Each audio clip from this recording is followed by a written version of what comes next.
হাসপাতালের যে ঘটনা, ভয়ঙ্কর ঘটনা এবং চূড়ান্ত নিন্দনীয় ঘটনা।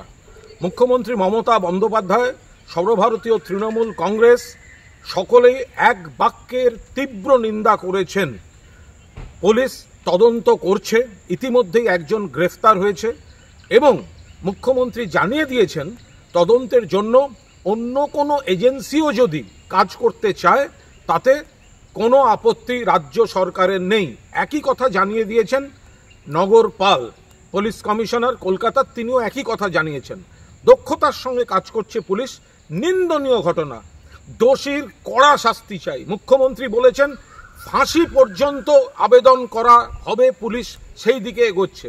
সংশ্লিষ্ট সব ধারা দেয়া হয়েছে।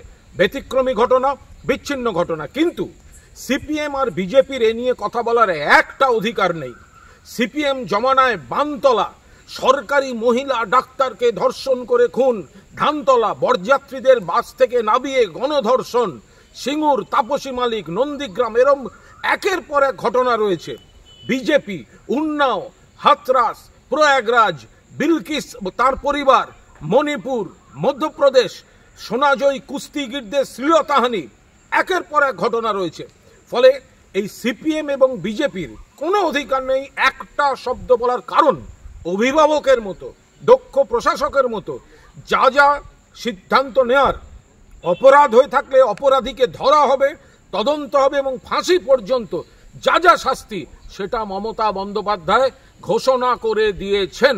ফলে সর্বভারতীয় তৃণমূল কংগ্রেসও বলছে চূড়ান্ত খারাপ ঘটনা, সমাজে ব্যতিক্রমী বিচ্ছিন্ন ঘটনা ঘটেছে, নিন্দা, পুলিশ তদন্ত, গ্রেফতার, আরও তদন্ত চলছে এবং সর্বোচ্চ শাস্তির পক্ষে মমতা বন্দ্যোপাধ্যায় তিনিও মতামত জানিয়েছেন।